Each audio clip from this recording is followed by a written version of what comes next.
Welcome to the acclaimed podcast, The Deep Dive, featuring your esteemed hosts, Andy Monitor and Drew Dinzik, powered by BetSperts. Welcome to The Deep Dive. Good day to you, Andy. Rough day for those of us who are looking forward to the Breeders' Cup Classic, which has been downgraded from the race of the decade to the race of the year. Yeah, in the absence of favorite sovereignty. It's going to be a weird racing. feeling. Oh, wide open, like six horses, all with narrowest of margins separating them. Choose your favorite. It's going to feel rough if journalism wins this one, and it's going to be like, he won, but he still didn't beat sovereignty. Baeza, same story. If the 4-year-old class stomps, we're never going to really know if sovereignty was as good as them. Very similar.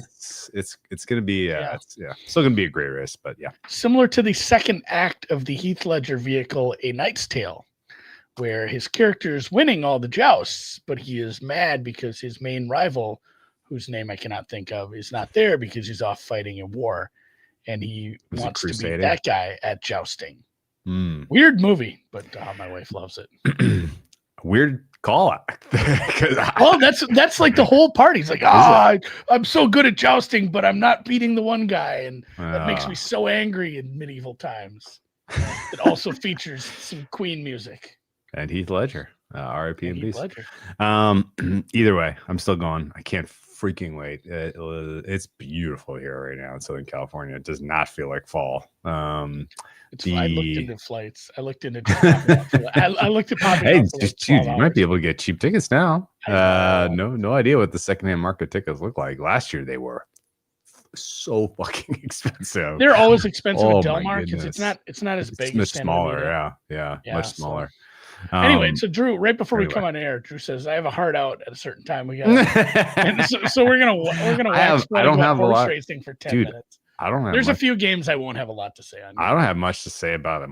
Anything this week. Like a couple of numbers that are just couple of numbers. Sides are just way off my numbers, so I just bet them out of respect. But I don't know. I think the edges are getting a little narrow, and I also spent most of my time yesterday handicapping, thinking about Survivor, so got that going for me. Yeah, I did spend a little time looking at what you sent me. I looked at I should send you the sheet. I should send you the sheet. I took the teams available for the 2,000 entries that are alive in Circa, and did some analysis just to see what the how things are, but.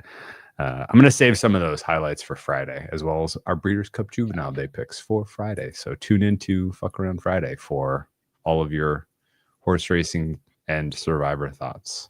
I'm also excited for the awards podcast we're doing tomorrow because I have a lot of thoughts about the awards in the NBA. None of thoughts about the awards in the NFL because really we just have the one that's going to decide so much of the market going off to this week with the Bills and the Chiefs. I don't have any action in that one. And Rodgers and Daniel Jones facing off. So, let's hit the Miami Thursday night football. Yeah. Healthy Lamar. Guess. Question mark. Yeah, mostly healthy. I mean, if he's running his mouth like he is this week and getting in front of every camera and really getting the fans whipped up into a frenzy, and he's not good to deliver, then that's pretty fucked up. So I'm hopeful that he's not rope-a-doping us, that he's good to go. Certainly a phenomenal matchup for King Henry against a rush defense that has been suspect all year. Although I will say they were more well equipped to stop Bijan Robinson than I expected. And they have lost a lot of pieces in the secondary again for the Dolphins. So this is actually maybe kind of the flip of, it's like, coverage not as bad as we thought. Run stop much worse than we expected. Well, this may now flip back to, this is a team that can't stop the pass no matter what. Nice matchup for a healthy set of skilled players and a guy who's got a very live arm in Lamar Jackson. So Ravens pick their number here. Yeah, I'm curious. What's your Miami power rating right now? So I'm not quite there. It's probably the lowest confidence number on all of my teams. I just have no idea what to do with the quarterback position because Tua has been perfectly reasonable at times this year and other times has been just very, very unserious. Full on. Yeah, right. We went, dude, somebody used a great term on the internet today and I've already forgot it. Turbo dog shit. he has had turbo dog shit games and he has had I am a capable quarterback games. Weirdly, one of his capable quarterback games came in a game where he couldn't see as he had conjunctivitis. I think ultimately it's such a high variance part of the whole equation that I'm kind of out on betting any Miami games at all. But to answer your question, minus 3.56 is my median neutral power number for Miami. My bands around them are bigger than any team, and which means I could see them perform as good as a +1. I could see them perform as bad as a. I don't know if I have that. They perform as well as. That's kind of like. So I mean, to your point, maybe my only point on this game would be the total is ticking up, and we're at 51 now, and that can't just be all all one-sided. It is saying like this defense for the Ravens still not 100%. It never will be because multiple starters are out for the year, which means they won't come back during the year. That's just how math works. Plus, they don't have anyone that can rush the passer. Yeah, the pass rush is continuing to. They traded away the one guy they had that could. Yeah, any good. They wouldn't get a safety. So I mean, Miami should be able to do something offensively here. It's a lot of points. My Miami number is minus 4.3. They have a decent home field advantage. It is a short week. Obviously, coaching mismatch. Maybe I'm not sure. Some of the faith in the elder Harbaugh. Is he the elder? Or he's the younger. He's the least trustworthy at this point. He's not impressing the market in general this year. So I'm at like 5.5 for this number, which obviously says, hey, you should take Miami. But again, you talk about the bands with Miami. I think the bands around Lamar's performance are also massive. They are. And again, it could just be, hey, nice job getting that 7.5. It actually closed at, like 6 3/4. There's some steam late. Derrick Henry had 218 yards and 4 touchdowns. He lost by 25 points. Like, sure, that's job. The range of outcomes here is extremely, extremely wide. Because you could have a performance where Tua throws 3 picks and the Dolphins get shut out and aren't even playing in the fourth quarter. And it's like 35-0, right? Like this could go well under the total too. What we need in this game is about 30 minutes of information, and then I think we can make a bet on it. I think there are 3 possible game states. One where the Ravens just are full throttle offense and the Dolphins are kind of keeping up. One where the Ravens are full throttle offense and the Dolphins just shooting themselves in the dick. And then one where this is literally score and answer, like a good game. Like that, those are the 3 game states that are possible. A game state where there's like neither team is really doing anything. I don't think so. Number 3 seems least likely on a Thursday, but also these aren't good defenses. So it's not like it's not as a low of a probability as I'd normally make it. I do trust these play callers. We should mention that Roquan Smith was back for the Ravens last week and looked like himself. Yeah. He definitely benefited from the bye, and I think it's no longer a bottom 4 defense. I would listen to middle to 18th. I would listen to people make a case for like 5 or 6 different players for who is actually the most valuable to the spread from a defensive standpoint. Like who matters the most? Roquan Smith, I would be the guy that I would make the case for probably. At least based on what we've seen the last couple of years. I think we might have seen it in. Yeah, we might have. We might have. Yeah. It might have actually happened. Minusing like, Fred. He has no and will not ever have a realistic case to win the defensive player of the year. But to the spread, he matters a shit ton, and he's back. So I think I'm kind of leaning in the most likely game state is probably the Ravens pick their number and the Dolphins just kind of dick around and quit in the second half, but we'll see. No bets for me. Henry overs? Maybe. Yeah, I'd say My numbers say Miami in the under, but I don't have the stomach for either, and I will probably just have to and maybe look at some props. Who is the wide receiver that's not going to be covered by Russell Douglas? I don't Bateman, know. Is there like a true hierarchy there? It kind of feels like Douglas is playing fine. Everybody else is not. No, I mean for the wide receivers. I think Zay is wide receiver 1, right? Yeah, I mean, but it's not like as entrenched. It's not clear. Is what I'm saying. Yeah. All right. Well, I don't have an angle on this one. We'll just Sunday. check it out and try to find a winner at halftime when we celebrate Halloween. Join us for the stream. Sunday. Hit it. The Bears, coming off a loss, will head to Paycor. In Southern Ohio, take on the Cincinnati Bengals. Some very meaningful injuries that are up in the air right now. With Hendrickson not practicing, Flacco has a shoulder injury in his throwing shoulder. I feel like it's also pertinent to mention that he is born in the 1980s, which could make that shoulder hurt even worse when he wakes up. If it's raining, he's from possibly if it were cold that day. You think he has arthritis?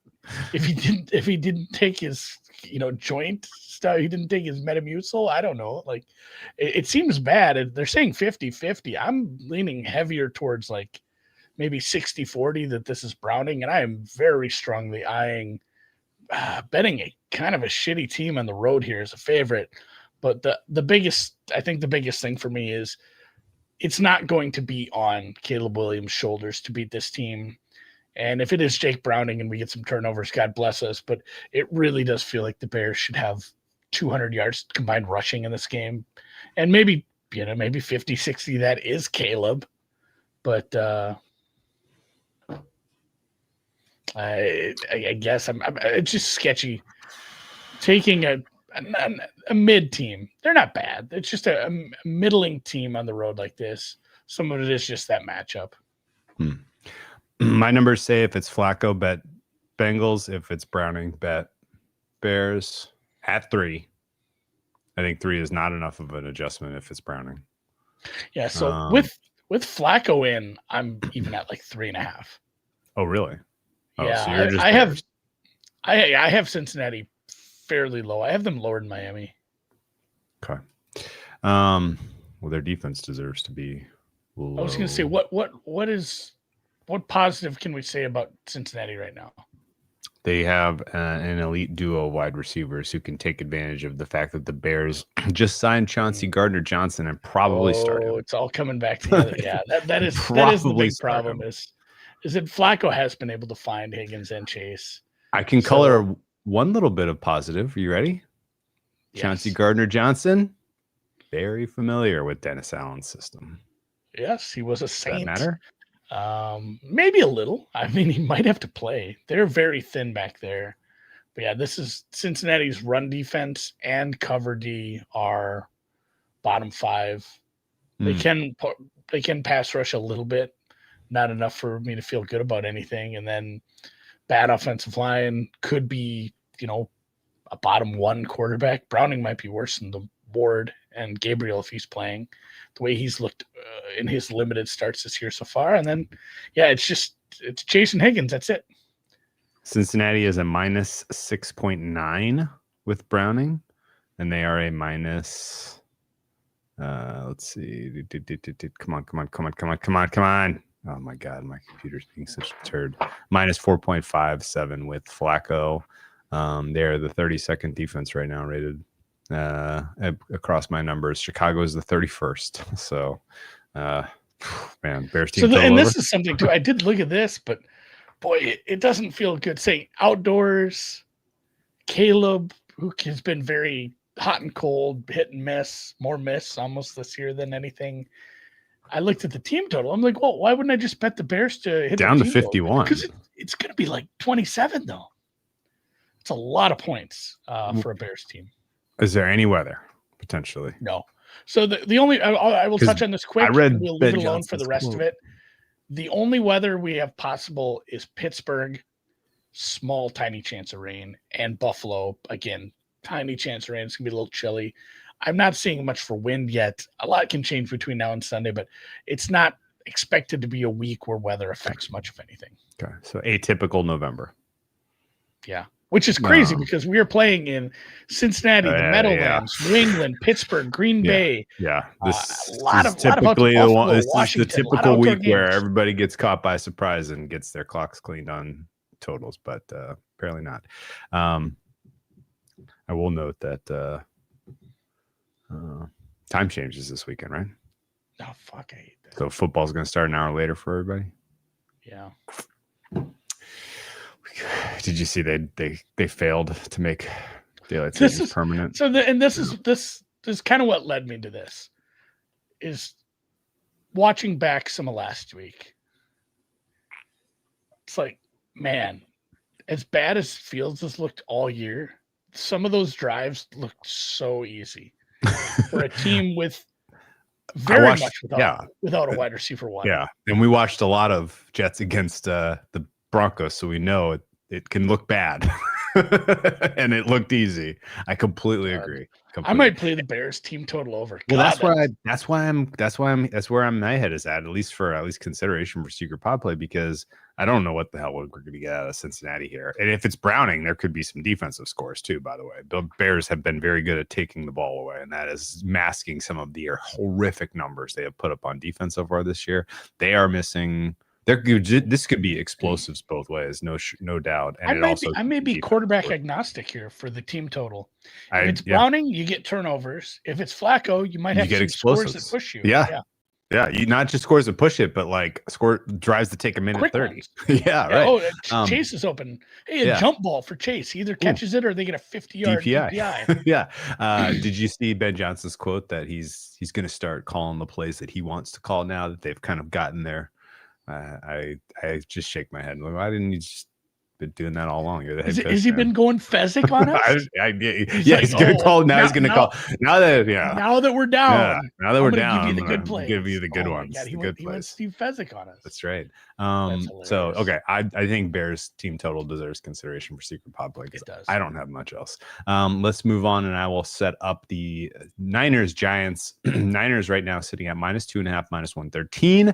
Our total is sitting at 49 -108. The story of this handicap is twofold.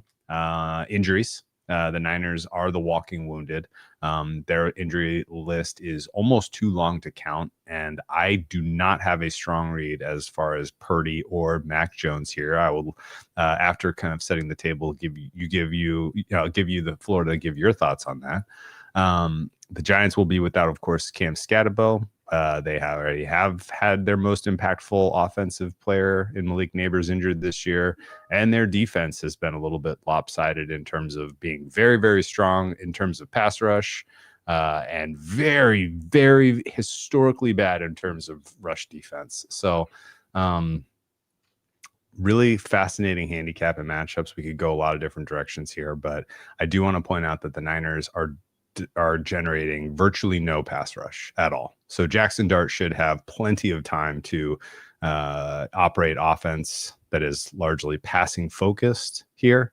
And I think the Niners are going to try to shorten the game and make this a CMC matriculate and score type of game to try to hide their defense. That's the vibes I get. So this is sort of push-pull, and I think if you're betting Giants, you're looking money line. If you're betting Niners, if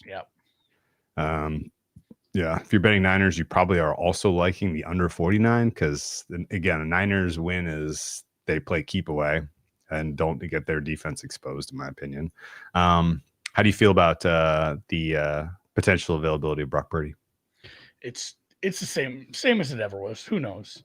Like, just everyone's considered day to day. D Winners day to day. Mac Jones day to day. Purdy, I don't know. It's too early to say, says Shanny. He says, I don't think it's a long shot, but it's too early to say. So that just means 50-50, probably less than. No Ayuk. It's a week or two down the road for him. Pearsall probably, but not for sure. Jennings is still super hurt, and then I do think Bosa and Warner will remain out for this one. That's the ones I can say with certainty. for the 49ers, but still a very gettable defense. Taylor's fine. I almost said Torrey Taylor. Why can't I say the name of the Giants running back? Sorry. I'm blanking as well. Is it even Taylor? No, I don't think so, man. I think you threw me off because it's I know Devin Singleton. No, Devils. No. It's Tyrone Tracy. Tyrone Tracy. Tyrone Tracy. Taylor Tracy. I know. Okay. You were stuck on Tyrod Taylor, which is close to Tyrone Tracy, and they're both in New York, although on different teams. Devin Singletary. That I could pull that one. Who's definitely not it. Tracy's good. I mean, Scadaboo brings a certain "I'll murder you with my helmet" vibe, but Tracy's not a bad backup option there. And like you said, they're not going to get any pass rush. I think Dart's pretty good with time. I'm strongly considering taking the Giants here, just straight up. So I don't know what nice things I can say about the Niners right now. And it was a really tough game last week against the Eagles. That's a tough place to play. One of the better teams you'll play all year. I know the Eagles are a bit of an enigma for people this season because if you watch all their games, sometimes it's like, what the fuck are they doing? And then at other times, like, oh, this team won the Super Bowl last year with these players. Like, this is still pretty good, but that defense is thin right now. That defense can be gotten. And honestly, it feels like the Giants score 21, 24 points, and that puts them in this game. I do lean under as well, just because of how the game state's going to look and how I think the Niners offense is going to look. But I mean, you saw it last week against a good defense. It's virtually nothing until it didn't matter. Yeah. CMC's good. That's about it. That's Kittle's good. Yeah. But yeah, you get two injured quarterbacks and no pass rush. I am a believer in Dart in this one. I am a believer in the Giants pass rush in this one. And I think that with all of the complicated angles, the one that we're missing a little bit is that the offensive line for the Niners looks problematic. Trent Williams. Are you going to call it Trent Williams? Did you see him last week? Remember when I did this? And you weren't wrong, Andy. You were just early. Just early. Just early. Never wrong, just early. And not even early by that much. And I'm not even saying it's over for him. He just looks like flat out like not right. And he's playing through it because he's a freaking different. He's built different. But Jake Brendel remains out, I think.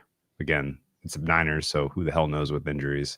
To me at least, this looks like the Niners lose the trenches on both sides, and that Dart probably has his best game of the young season, and he's had some good ones. I think the Giants went outright, and I wouldn't fuck around with the 2.5 points at this point. I played plus. Yeah, it's one. The Niners are the Bizarro World Broncos. Played plus 135. Never going to win anything in the trenches. Yeah, my fair is. I think pick. I'm with you here. No. I'm with you here.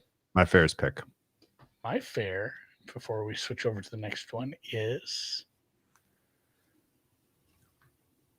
I mean, I'm close. I'm close to the number. I just think matchup wise. I have no call on the total. I could see it go either way, and it kind of depends on it. But it's like correlated, right? Like this threatens it or goes over if the Giants win. It doesn't go. It stays under if somehow, some way, the the Niners defense crafts a plan, and they're just play keep away, which is possible. I think that's how the Giants lose this game, is if they lose the time of possession, 2-1, 3-1. Yeah, right. More than that. It has to be more than that, I think. But if it's lopsided, like 2-1 time of possession, then we're in trouble. All right, man. Set us up for Falcons Patriots. Atlanta coming off a pretty bad game where it showed us why they went with a left-hander who looks like he's not very good, because the other options on the roster are somehow worse. We didn't see a big Bijan game that we thought we could, because I think the defense just said, try to beat us with Kirk. We will try to take Bijan away. I haven't gone back and looked at stats on how often they stacked, but it was either the fact that they were putting defenses out there that were just trying to take away the run more often, or something inside of the Falcons offense decided we got to show off Kirk. Like he's going to do it today. We're going to throw it so much. And then obviously they got behind and they didn't have a choice anymore at that point. But I thought we should have had a little more Bijan. So Atlanta coming off a weird spot. Penix sounds probably back. This is a weird spot. You have him maybe coming back. And then next week, your game is in Spain. So you have a road game against one of the best teams right now. Your quarterbacks are injured and sucking, and you got to head across the pond after this week. So obviously New England kind of in the midst of their playing all the shitty teams for 7 or 8 straight weeks. We won't learn a ton about them, although I do want to watch and see how this my weak spots for the Patriots right now, and I wrote this down today, were offensive line and defensive secondary. And those are like the 2 groups that I believe the most take time to gel and work as a cohesive unit, when there's I'm dropping a guy off to you in coverage, or I'm dropping a guy off for you because he's stunting, it does take time. And if those continue to improve to even be above average, this is like, this is a Super Bowl team. Like, this is a team that can win multiple playoff games and represent the AFC, because they won't be that far off of, the top teams. And they're not that far off right now. So Drake May is playing like it. I looked at my quarterback stuff. My top 3 quarterbacks in how I do things, it's Darnold, Jones, May, which is crazy that in terms of this year's performance. This year. So this is 0 priors. This is looking at, we got enough games where I can look at this year and just say, who's the best quarterbacks in the way I do things, my stats this year. And that's not outrageous at all. There's a lot of different lenses you can look at quarterback performance, and those are the top 3 performers this year. And this is a good point too. It is sometimes teams have an elite safety duo, and it elevates the corners. Sometimes you have good corners, and getting Gonzo back helps. But again, we'll see as time goes on if it continues to grow as an overall. The Pats cornerbacks are good. The Pats safeties are meh. Yeah. The Pats linebackers really, really struggle in coverage. And I think that's like your points are reasonable, but I just want to, I'm not saying this is happening to you specifically, but this is a kind of a phenomenon that's going on internet wide right now, right? When a team like the Patriots rises to the standings and they're getting all this coverage about where they are in the playoff hunt and can they get the 1 seed, and like all this stuff is being kicked around nationally. The echo that usually comes from like the stats world is like, well, why? We need to backfill with some reasons why, right? And the reasons why are obvious. Drake May is performing at a top 3 level, like you said. Like that's it. That's it. Period. And what's crazy is that if you strip out the key issue with Drake May so far this year, which is him taking sacks, it's even more ridiculous how clearly he's the number one quarterback this year. So I try to look at the offensive line number and strip out what the quarterback means to the sack. Well, because he's important. He's more important than the line right now as far as sack avoidance. Right. So even if the offensive line gels, like, what is Drake May's development? How does that lag? Well, because I think sacks it's more are for still largely on the quarterback in a lot of ways. You can always improve in run blocking. And as Randy's pointing out, this is another good point about Cousins, because it was hard to just say it was London and we had to bump everybody up a spot. And then there were receivers who didn't know the plays as well or didn't know their assignments as well. Because at the same time, you have a quarterback who hadn't played with the ones really yet. Sure. And I'm like, well, who is that on? And you're never going to get, the film guys are going to guess. And maybe they're right, but it's fun when the film guys guess. And then, like, I hate to say anything nice about the American hero, Kurt Warner, but some of those guys will be like, actually, here's what happened on this play, film guy who works at PFF who never played football. And it's always interesting to read those because it's like, you can convince me either way whose fault this was. I just don't know. But London being out was not great. Yeah, he's very important. They don't have many other options or answers. When London and Bijan are on the field, that might be that is a top 5 running back wide receiver duo in the NFL, no question. I guess my thoughts really about this game are pretty limited. I didn't bet it. I'm not gonna have much action on it. I don't really. It sounds like Penix is going to go. Yeah. I agree with what a lot of what you were saying. Like Falcons all come unwound when they're because like the two quarterbacks they have are not complementary at all. Like you can't run the same offense. You have to have a completely different look to make both the guys succeed. And I didn't think it was going to matter because I thought they were just going to run the shit out of the ball of the Dolphins. And then as soon as the game state changed and they had to find adjustments and answers, it was just absolutely they were cooked. It was clear, and they're on to next week. So yeah, if this to me, if this is a very kind of good opportunity to learn about Zach Robinson as an offensive coordinator. If he cooks up a short passing attack that attacks the linebackers and really utilizes the talents of Bijan Robinson in the passing game, I think that the Falcons are going to score at will in this one because that's how you beat the Patriots. And I think anyone with the tools and the sense will figure that out and do it. On the flip side, and you don't run against Patriots. Patriots run defense is very, very, very solid. And then on the flip side, if you can get your pass rush geeked up and force a couple of extra negative plays out of Drake May and use your safeties, they have elite safeties. Use your safeties. We've seen this defense have good games. Yeah. Use your safeties to take away the super explosive, insane shit that he's doing right now. Then Falcons can win. I don't think Falcons. I think if you're playing Falcons, forget about the points at this one. That you're looking for the upside here, and we will not be possibly throw the records out the window. Yeah, and then this is the tough part. Like I've watched a lot of May. I don't want to say like something he's like gaming the system. Not that a quarterback would do that. Like I got to make my EPA per play look good, so I'm going to do this, but when you are this good on deep throws and they're all hitting, and you have all these explosives, all your advanced metrics and whatnot are just going to look so incredible. But just obviously, if you watch the games, he's always making the correct decisions, and he's doing a lot with. I wouldn't say a little. They have good players. Diggs is good. Like it's not like the wide receiver room of years past, but this is clearly not some like high. It's not the Bengals wide receiver room. No, it's like the Packers wide receiver room. Like they don't have a bona fide, no doubt one. They got a lot of twos, and your defense doesn't know who to focus on any given play. Should read this guy's username. This is from Dodecahedron Collider, which is something. A dodecahedron has 20-sided polygon. I don't know if it's 10 or 10, 12 or 20. We will look that up during the break. Dodeca is 2 deca. I think that's 20. Deca?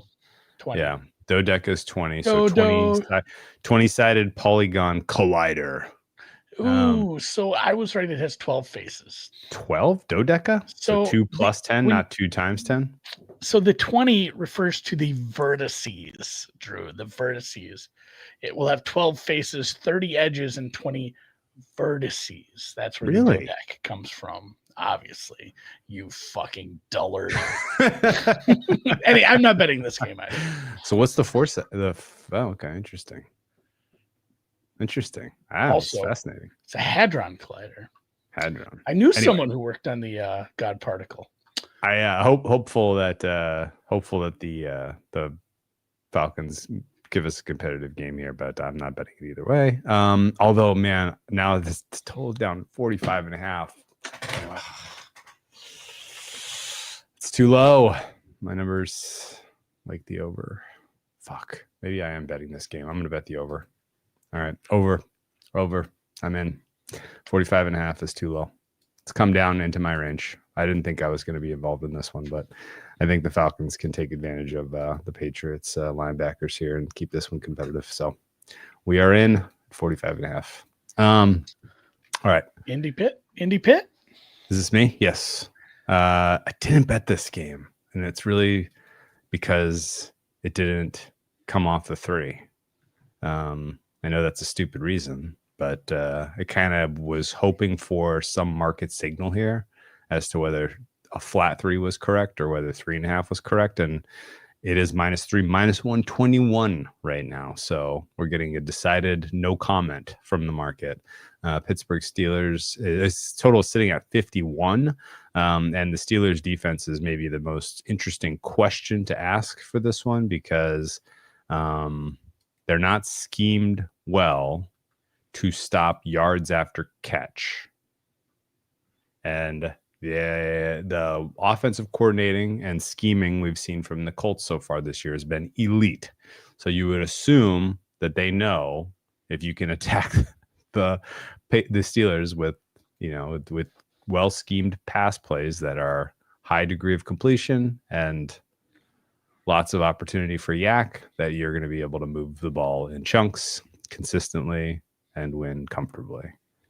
I don't have a lot to say about the Colts defense and how they match up against the Steelers, but I would say that it's not great, but I would say this, like the kind of part about the Steelers that's being undercovered, in my opinion, is that offensive line is winning their one-on-ones consistently and giving Rodgers time to kind of just be himself and make decisions within the flow of the offense.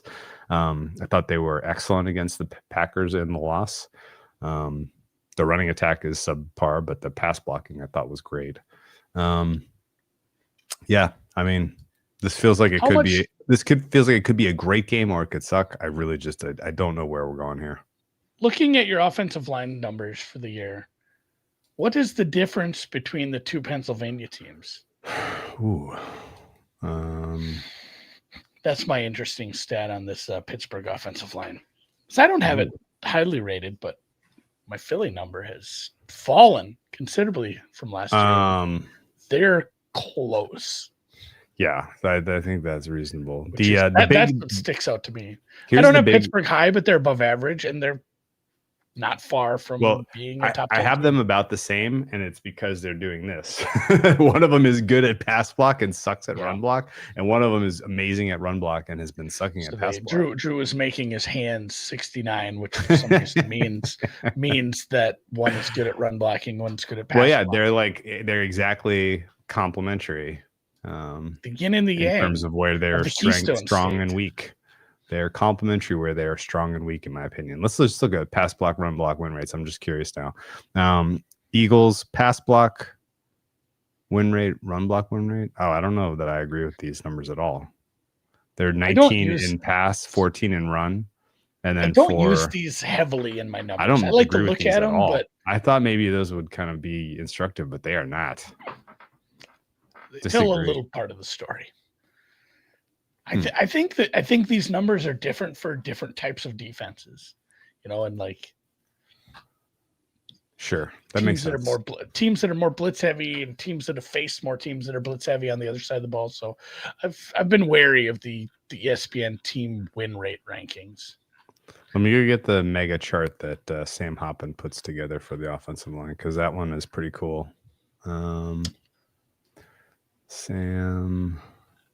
Yeah, I have Pittsburgh as like the 14th best offensive line. Yeah. But there's a big glob of teams after the top 8 that are kind of all. So essentially, they're kind of tied for 9th. Eagles have allowed the 26th highest pressure rate. Steelers 5th. Some of that is time to throw as well, because Jalen Hurts is holding onto the ball a very long time. But still, that's scheming Rodgers quicker stuff. Yeah. And meanwhile, the yards before contact per carry, Eagles are top half, Steelers bottom half. That kind of checks out with where I'm at. Back to this game, because somehow we roped the Eagles into this one. so many of the nice things I've said about the Indianapolis Colts over the year has been Jones has been good. That standalone, that's a point.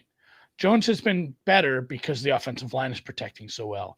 Jones has been great because of him, the offensive line protecting so well, and the scheme. And the scheme, there's always somebody open. They're scheming people open constantly. And it's not just deep shots. It's a lot of intermediate, middle of the field, sideline 15 yards. There's always somebody open. When it's really humming, you're not seeing him force it into stuff because he doesn't have to, which is kind of probably what you're going to get this week. It does feel like Indy has a pretty easy assignment offensively, and then defensively, it's going to be tough because Rodgers is well protected and they get the ball out quick and they have good receivers. DK is a big dude. So it does feel like an over here, but it's a big number. Okay.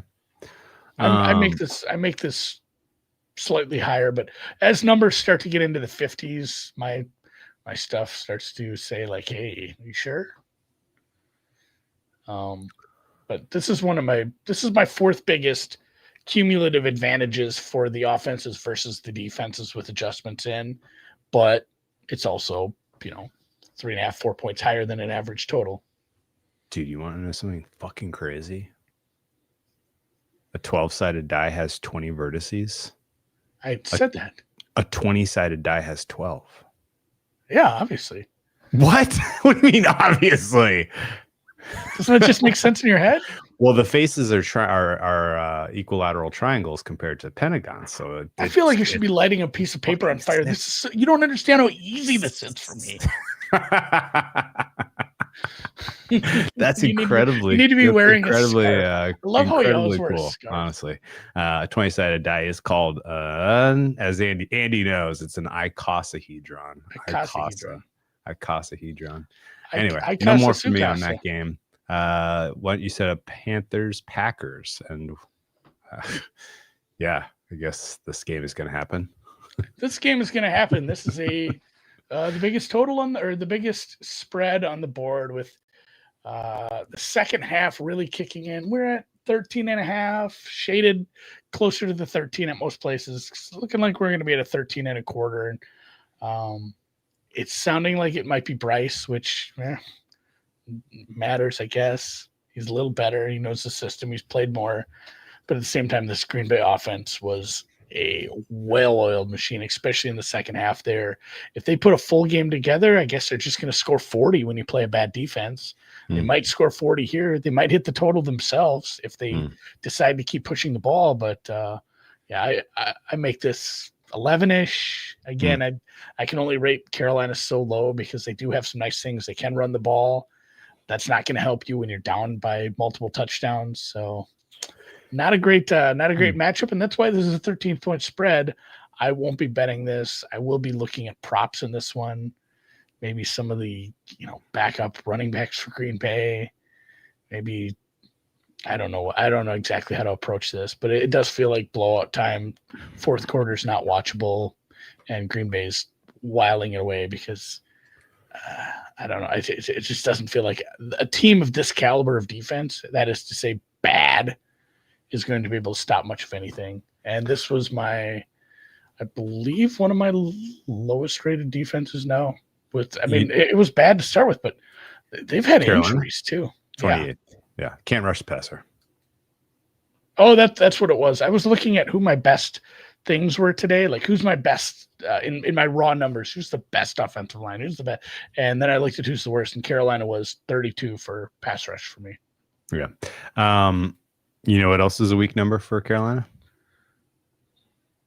The offensive line, because they are all hurt. And when you get the best Bryce Young? When he is extremely well protected. So good luck against those monsters on the road. I guess, do you think I'm overreacting here? Moton, Christensen, Mays, are they all out? I'm assuming they're all out. I thought all their injuries were serious enough that this was multi-week. So Christensen and Lewis is playing through injury. He's not playing well. Christensen is done. Like his Achilles came off the leg. Like that was done. That's what I thought. Yeah. Moton. They haven't IR'd him for some reason yet. No, Moton and Lewis are like they didn't practice. And then Damian Lewis is playing with a tummy injury as well. Cade Mays. So Cade Mays and Moton are they're listed as out. DNPs. So, DNPs right now. So if you're down 3 offensive linemen, because this was a slightly above average offensive line. Yeah, at least it's on the side that Micah Parsons usually lines up on. Yeah. So when we said it's Bryce and not Andy, we might have misspoken. It might be both. I don't think it's hit hard enough. So, no bets for me here. I don't know, man. I kind of want to like Packers. What's stopping us? I don't think it's going to be one. It's a terrible idea. Packers for Survivor, surely. 13.5. If Packers have a bad first half, Ooh. don't put the house on them at halftime, I guess. I think the Panthers are getting shut out in this game. There's possibility because Green Bay's defense against this offensive line, like you mentioned, is going to be. Team total under is going to be very low, but I don't think it's bettable. I might play. Panthers team total is going to be a 16-ish. It's an under. Rashawn to get a sack, maybe. Okay, let's end. I forget to mention too in the Indy Pittsburgh handicap, Indianapolis as well. After the Pittsburgh game, heads to Spain next week. Thank you. Madrid, Minnesota. And no, the Madrid one it's Berlin next week. Spain. Are you sure? I thought Miami and Commanders were in Madrid. Spain. Maybe I'm wrong. I'm pretty sure. No, it is Germany. It's Germany. I'm sorry. Berlin. Olympic Stadium. Yeah. Then we first ever game in Berlin. Okay, so professional football. And then Spain is in 2 weeks at Bernabeu. Bernabeu. My bad. Berlin had a. You know what the thing about Germany team, right? And Spain? Not that far apart. You know what they call Germany in Spain? One country over. Alemania. Oh, really? I didn't know that. That's how you say Germany in Spanish. Fun fact for you today. Deutschlandia, I would have guessed. Deutschlandia. It's Alemania. Minnesota. Minnesota has extra rest, don't they? Against the team coming off the bye. Extra rest and a rest disadvantage at the same time. Travel disadvantage. Detroit has been home and resting comfortably. And I would say the quarterback advantage is in favor of the Lions here. They have the better quarterback. It is going to be J.J. McCarthy, backed up by a couple of guys. They signed Wofford. Did I see Max that? Brosmer. They signed Wofford because they need depth. Yeah. Some people were awful. I usually push back against this is soft and we've gone soft and America's gone soft. But so many people were like, I can't believe they let Carson Wentz play through that injury. That's terrible. That reflects. It's like he wasn't coming out of that game. I don't think. I think he just kept. The cameras were catching him wincing, but when he saw a coach, he just like, I'm fine. No, it's okay, and he just played his way through it. And patented Wentz wince. And now he's having surgery. What's really a crime is that there are plenty of teams and plenty of more entertaining ways we could be enjoying Justin Jefferson, Jordan Addison, and even Jalen Naylor, and even TJ Hawkinson this year. But instead, we have to watch James J. McCarthy try to throw to them. And to make matters worse, both Christian Darrisaw and Brian O'Neill look like they are unavailable. So we will have a protection unit that includes Walter Rouse, Will Fries, Blake Brandell, Donovan Jackson, the rookie, and Justin School. School is bad. I think that's not just to take. That's not just to take from ninth grade Andy. School is bad. School is bad. And it's a pass rush that can probably get home. If you've lost track, Ryan Kelly was expected to be the center this year. He is gone. So we are looking at a piecemeal offensive line protecting a quarterback who the game is not slowed down for. And that sucks because the weapons in the passing game are awesome. And it would be fun to see them match up against a Lions defense that does have some limitations in the way they can cover. Brian Branch will be back. And the Lions can rush the passer. Aiden Hutchinson, he just got inked 4 years, 180. That is $45 million a year if you're needing someone to do the math for you. And DJ Reader, Alan McNeil, healthy, violent, Alex Anzalone playing well, Jack Campbell playing better than I thought he would, Derek Barnes playing better than I thought he would this year, and Brian Branch is, of course, in the conversation for All-Pro safety. So we'll see if Terry Arnold goes. I don't think it matters. We'll see if any of the success that was afforded in that fourth quarter against the Bears can be replicated? I think probably not. That to now feels a lot more like a story about the Bears than anything about what to expect from JJ McCarthy to me, which is why I take absolutely no objection to the Detroit Lions being favored by 10 or more here. My fare is 10.5. So it turns out I like the Lions at 9.5. And I think the Vikings defense starting to really look exploitable as long as you can handle the blitz, which Goff can. So Lions pick their number. Line. Yeah, and as we mentioned, the Eagles were kind of a drop-off offensive linely. Detroit is as well, but not nearly as much. This is still a good offensive line. Goff's been fine. They have a lot of weapons. This is my sixth best offense, sixth best defense. Coverage is sucking hind tit as far as what matters defensively, but this pass rush has been everything and more expected. It's been great. The run stop's been better than I thought it would be. So this is currently sitting at 9.5 at a lot of places. And there is something to be said for the little used 7-point teaser.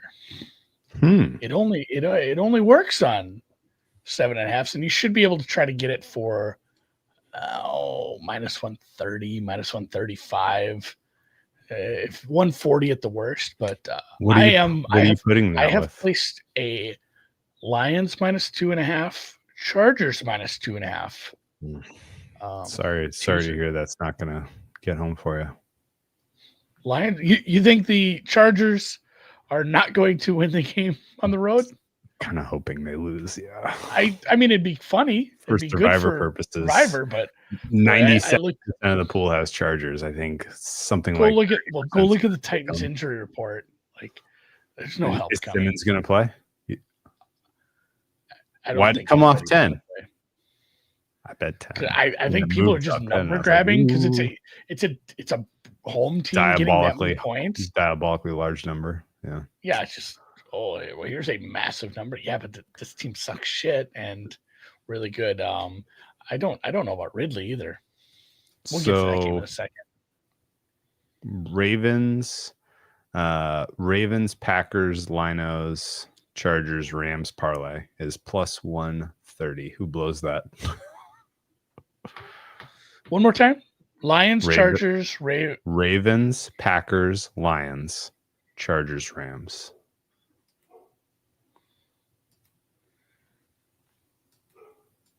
Oh man, not the Rams. I don't even know if you want to put the Rams in your parlay. Is it minus 1,300 helping your payout that much? No, actually, yeah, fair. Ravens, Packers, Vikings, Chargers is plus 104. I might play that for fun too. That's a fun parlay. I'm just gonna lay Lions and Packers. I have teased the Linos. Forget about the card. Just the fact that both of these numbers are just tucked right under keys feels wrong to me. Just go to 14 and 10. Stop being pussies. All right. Carry on. Carry on into the very next game, which as I try to get to the next tab and see it, I will vamp. Denver takes on Houston. This is a good one. This should be a fun game. Denver kind of finding themselves everywhere but quarterback. And when they play a bad team, he looks good even. This is not a bad team, especially defensively. Houston, one of the most lopsided teams as far as offense and defense. Basically, if you're from Texas, you're going to be very lopsided on the opposite sides of the ball. And Houston, when they play a bad team, the offense kind of came alive, which was fun, but this is a tough defense. Two very good defensive teams. One of the lowest total on the board, I would assume. I don't think anything's even close besides Chargers, Tennessee. So this is 40. It's dipped below 40 a couple times.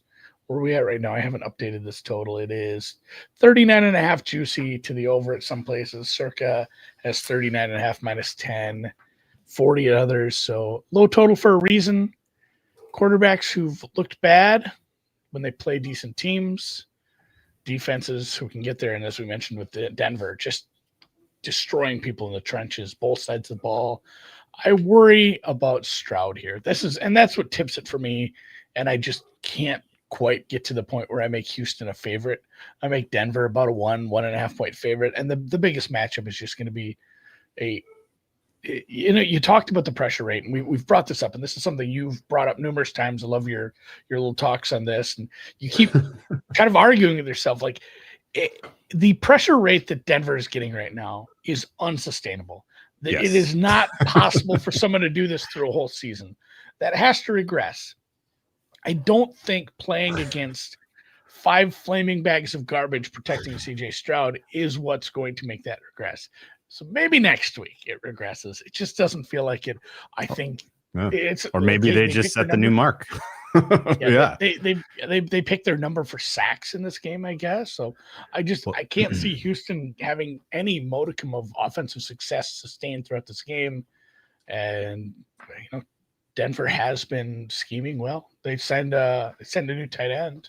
Got Mercedes Lewis possibly. So, yeah, Broncos are a nice teaser leg as well with a low total. But I'm just playing Denver straight up. The interesting part about CJ Stroud is his conversion of like pressures to sacks is not especially high. So it's not even really like he's just getting gobbled. And honestly, if you watch some of the times he has been sacked, the fuck was he going to do? Like there's been a couple of jailbreaks up the middle where there was just going to hit me now. Yes. It was just, I guess sack. Like, and also his sacks when they have come have been like devastatingly large losses of yardage. Those are the funniest when there's like 3 people free rushing and you don't even see the quarterback's face because it's the wide angle. But you see their body language where they just like, how can I lose 5 here and not 15? Yeah.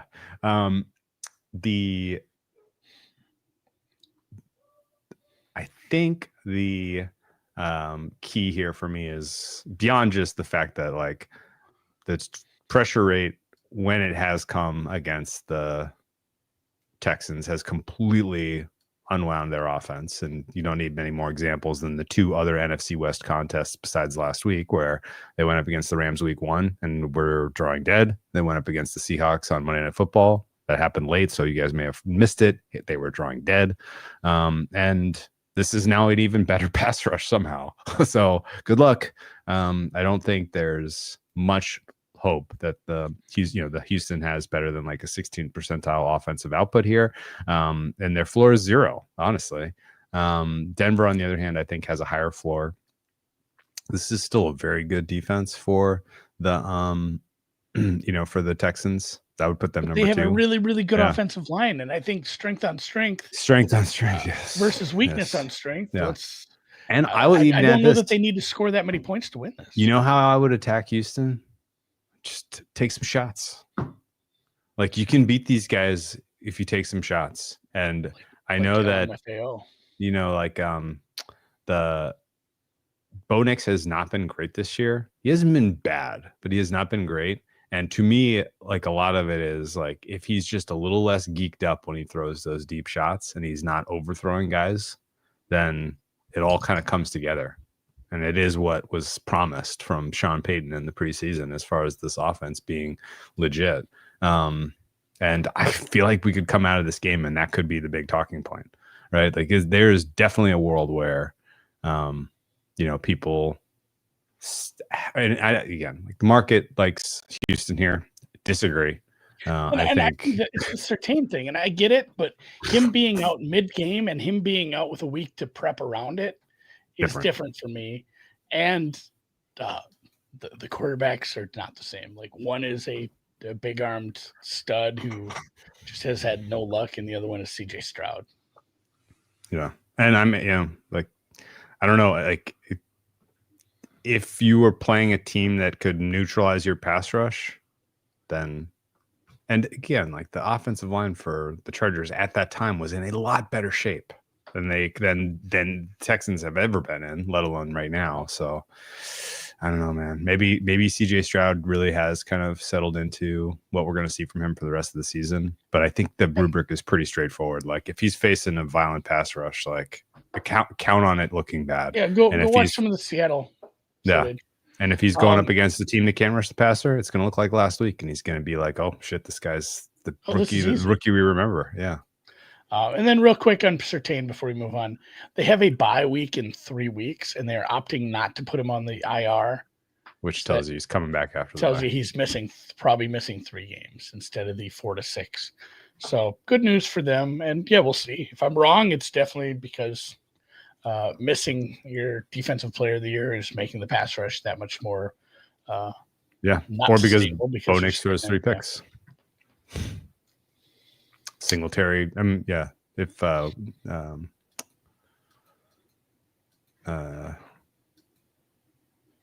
defense scores 2 touchdowns for the Texans here, is probably the way this goes down. Yeah. That is another weakness on strength. It's been a really impressive coverage unit for Houston. Yeah, but in the short and intermediate, they can absolutely be had over the top. Just take what you get, and you can kind of. Who am I trying to think of? Petre?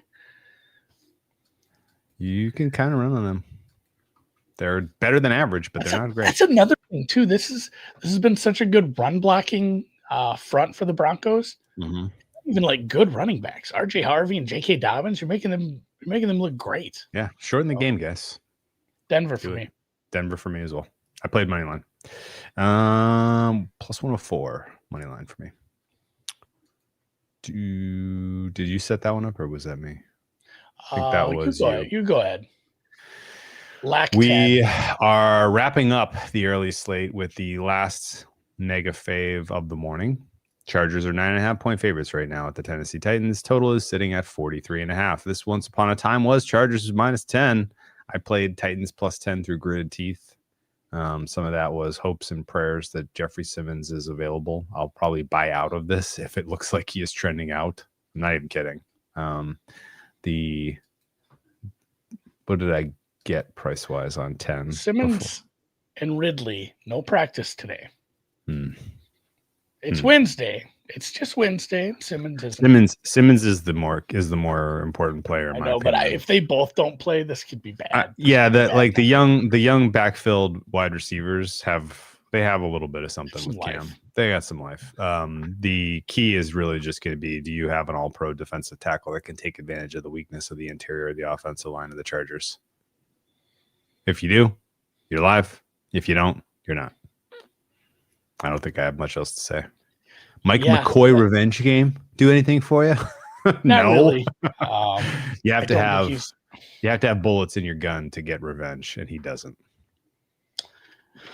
Yeah, he brought a spork to a gunfight.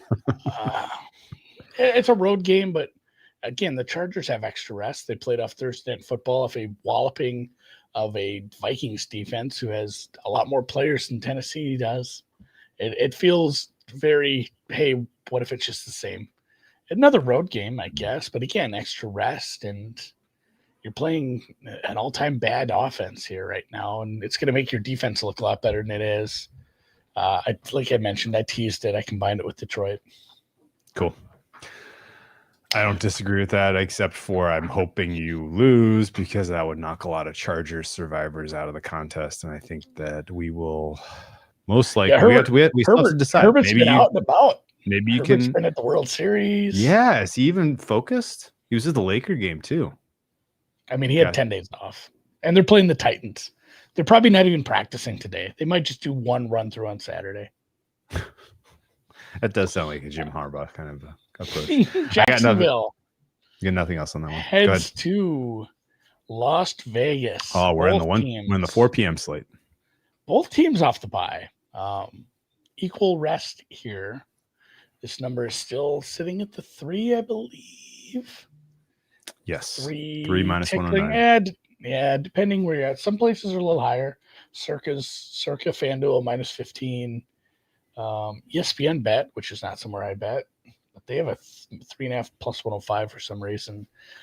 I make this not 3. But where are you on this one? I have a very low opinion of Jacksonville, which this is one of those where I won't be black boxing my numbers and just blindly betting the Raiders, because I can't, man. It's been a very tough hang, and if this is a Jacksonville defense we've talked about all year, where there's two Jacksonville defenses. There's the one where you count turnovers, and there's ones where you don't. And if they don't get turnovers, they're a bottom 10 defense. If they when they get their turnovers, EPA wise, it's a top 5 defense somehow. And Geno Smith existing makes me think they get their turnovers. So for those reasons and more, I can't trust my numbers and just bet on the home team here. And yeah, I don't have a lot else to say on this one. It's kind of an ugly matchup. This is certainly not going to be the game we're going to watch. There's a Buffalo Kansas City game, I think, that's played at a similar time frame that might be on more TVs than this one. Speaking of that, Thursday. Yeah, I was going to say, Thursday I went home. You know what I like Thursday in this game? I went Andy? home. Yeah, go ahead. You go ahead. Well, I told you I have that Westwood One app, and I listen to the radio when I'm going to and fro if I have a game on. Yes. I turned it on, and it says, and it always starts, this stream is brought to you by, or whatever. It has some built-in 5-second ad. It said, this stream is unavailable, and I couldn't listen because the Vikings game is blacked out. I didn't know that was still a thing. I had to find your home AM radio. Your home team radio, huh? Yeah, so Westwood One. Apparently, blackouts are still a thing. Regardless, I won't be listening, watching, or paying attention to this one. I guess the Raiders could win. If they don't turn the ball over, I think they win. But it's been a tough watch on them offensively. Geno Smith not the highest interception percent this year. He's number Browning. 2. Jake Browning's got him. He's got him. Not by a lot, but he's got him. Yeah, I'm kind of with you. The turnovers matter, and who can predict that? I do know that Las Vegas is on very, very much what I like about this game. I think under 5 minutes of game time watched is probably pretty live for me. And if I watch 5 minutes, it's going to be the 5 minutes that the Chiefs and the Bills is at halftime. That's probably just the reality. Under a half minute is probably the reality for Rams and Saints, if we're being honest. I think again, we got a long way to go in Survivor. We kind of have to start paying attention to the Raiders, because a lot of the spots that exist from here to the finish line are going to be against Raiders and against Browns. And we kind of need a good pulse on if and when the Raiders quit, or if Pete's going to rally them to try hard 1 or 2 more times this season, because they don't have talent to win against good teams. It was always the plan, and I guess I've mentioned it a couple times, but not today yet. Bowers was always planning to come back this week. He is back this week. That matters a lot. It's another reason why my number for the Raiders is saying they're a bet. If I grow a pair, I might bet them. I feel like I've bet against the Jaguars plenty this year. Maybe I got to keep it rolling. I mean, my opinion of the Jaguars is very low, and I'm at 2.8, man. I don't know that there's a huge edge here. No. I mean, if it goes to 3.5, I won't stop you, but good luck to you. I think that's why I'm fine waiting. I think people betting against the Raiders, but I don't think a 3.5 would last very long out there. So I may have to monitor it. Let's head to. We didn't mention it, yeah, but that was the buy 69 where both teams were on buy. New Orleans Saints at the Rams. Preseason look ahead here was 9.5. We're out to 14, Andy. This is the Tyler Shuck Show. Total is 44. Would you say that the preseason look ahead to now difference is more about people believing in the Rams and particularly their defense, or having the Saints even lower than the very, very low expectation we had for these guys at the beginning of the season? It feels like a bit of both. Like, I've definitely let me just look at my numbers real quick for preseason to now. So my New Orleans number was minus 5.9. I have them now as a minus 6 and change.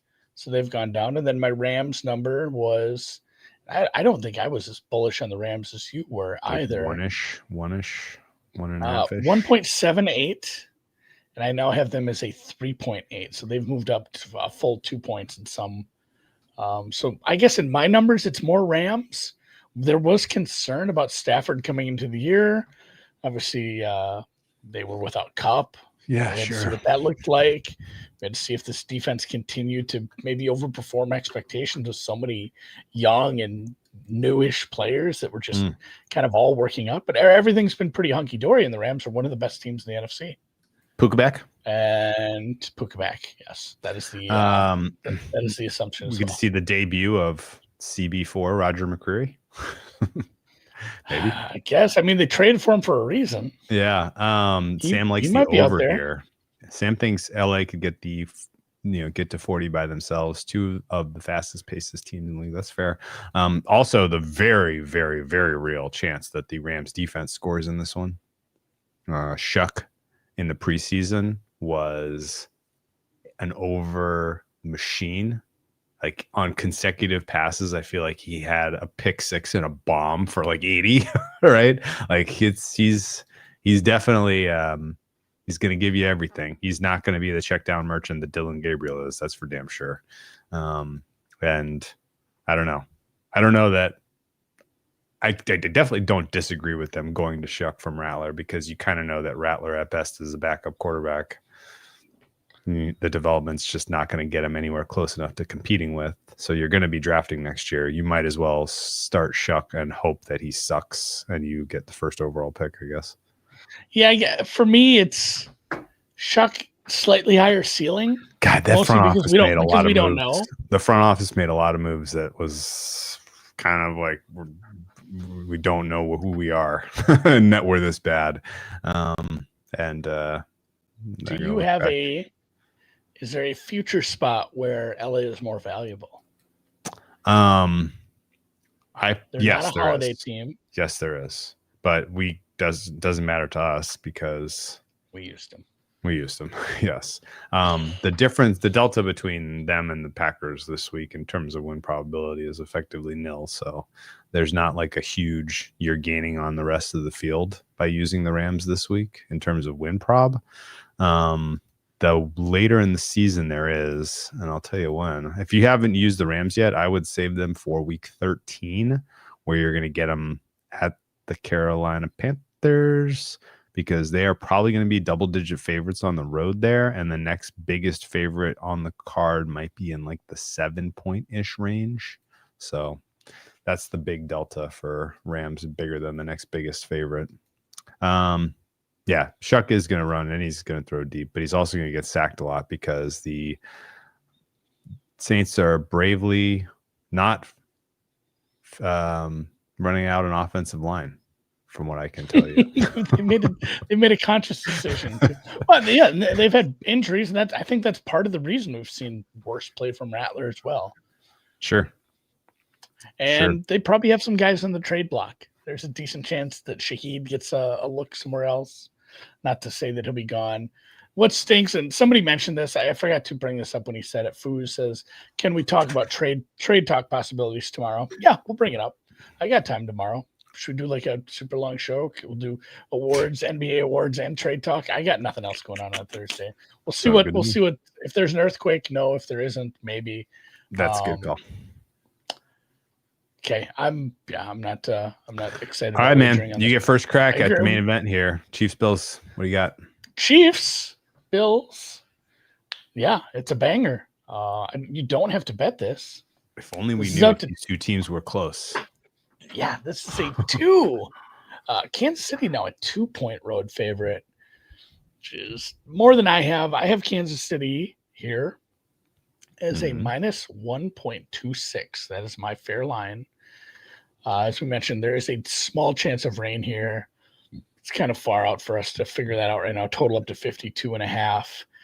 Basically, getting healthy Buffalo sounds like Milano and God, who's the defensive tackle? Terrell Bernard.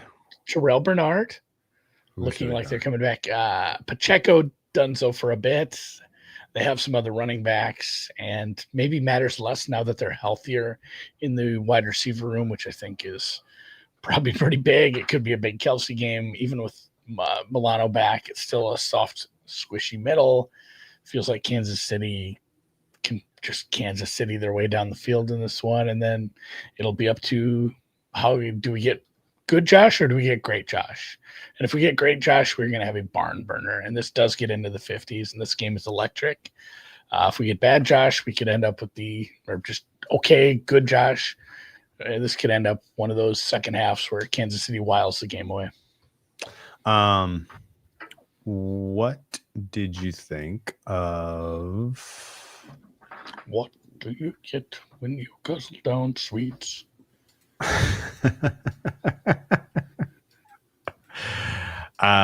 Jordan Poyer signing. Got to do something. Do you think this is going to work, or is he just going to be relentlessly attacked? They're just thin. They're it's been a bad safety. I couldn't really. I was looking for evidence that he had any sign of life in the Atlanta and the Carolina games. To me, it's similar to but not in Atlanta. It's similar to the Mercedes Lewis signing. Okay. It's like, oh, that guy's in the team, huh? Okay. I don't know. They're very thin and poor at safety. I don't think this fixes it. And as dodecahedron collider's pointing out, Ed Oliver's still out. That is. He's out for the rest of the season, sadly. Yeah. The other defensive piece that's not coming back is meaningful against this offensive line. Okay. Yeah. No. I mean, I kind of want a sense of I don't want to be behind on the Bills defense all of a sudden being like quasi fixed. I lost money betting against the Bills last week. I don't know if that was because of injuries and Andy Dalton was just not as good as I thought, or if the Bills defense is actually kind of coming together a bit. They got a bunch of guys back off of suspensions, and even in Ed Oliver's absence, it's not a terrible D line. But the offensive line for the Chiefs is playing great football right now, and the Chiefs have every weapon conceivable in the passing game to hurt this group. A lot of snaps for Trey White, who I have huge questions about. Christian Benford's been a step backwards this year. Teron Johnson's been beatable this year. Safeties and linebackers have been pretty bad all year. I kind of am excited to see if this is like the Chiefs break out some of the stuff that they can do with their weapons in the passing game and really like put serious pressure on Buffalo, because a game that's like a rerun of Baltimore at Buffalo from earlier this year, week 1, would be really fun. I don't know what to make of the Chiefs defense right now. I'm behind. I'm lagging, upgrading them relative to market.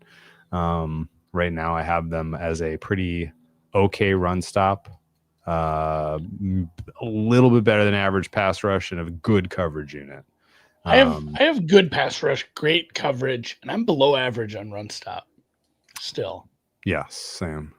It is all things considered, it is becoming a top 10 defense, but you can run on them. And again, if we get into that, that's what makes them dangerous. If you get into a game state where they're up, like, oh, what can we attack? Well, we could get 3 yards of carry no matter what, or we could try to win the game instead against a tough coverage unit with a good pass rush. I think really the answer is just the margin between these two teams are small. So choose your fighter. Pick who you like. Choose your fighter. I want a good game. I might bet some alt overs, just hoping. I am going to take a live side on whoever is down 14-0, which you kind of feel like is going to happen, right? And then you can trade out of it. Then I'll trade out of it, right? Sunday night, the Seattle Seahawks take on Washington. Drew. Yeah, I laid Seahawks. No, they don't. Oh yeah, they do. That is the Commanders. Seahawks Commanders. Seahawks Commies. Okay. I laid the 3 with Seahawks. This coming off of the Madrid. 3.5 to 3 was surprising. In Madrid. Washington will be in Madrid later this year against the Miami Dolphins.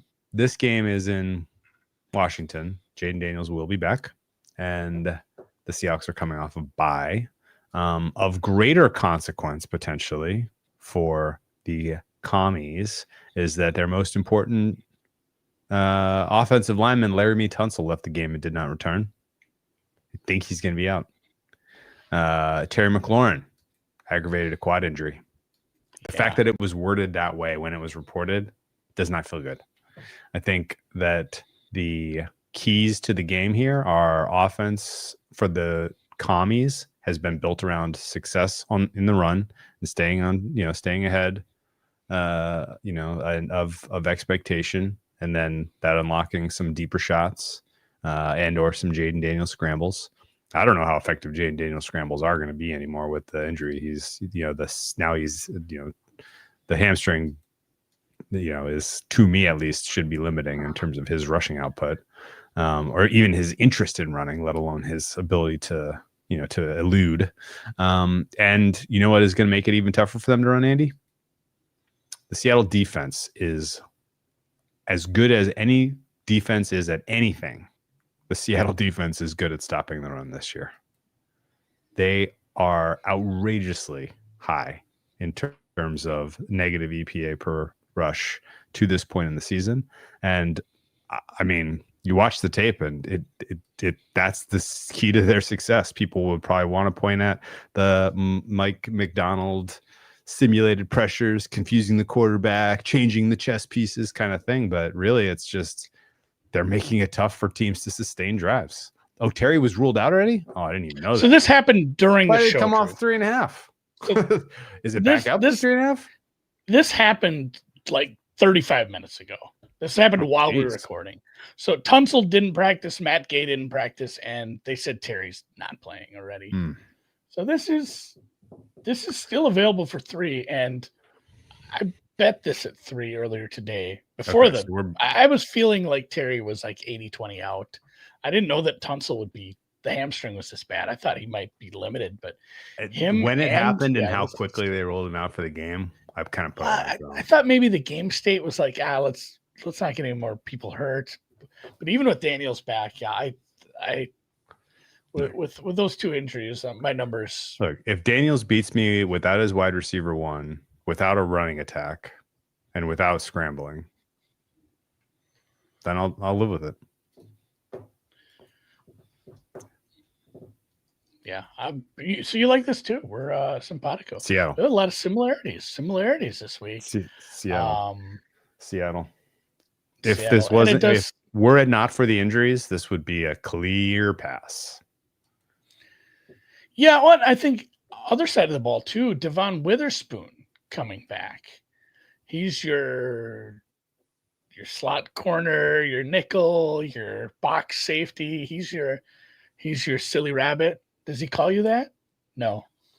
Do you know that interview with Donald Sterling's mistress? Does he call you that? Your silly rabbit? No. But he's a lot, and he can help out with the pass rush. He can help out with the run stop. He's Sir, I asked if this was your handwriting. That's so good. So the question was, is this your handwriting? He gave us so much. So yeah, I've bet this at -3. Okay. All right, we agree. It's already one of the best defenses in the league, and they're getting players back. Like this is what I pounded the table for. Yeah.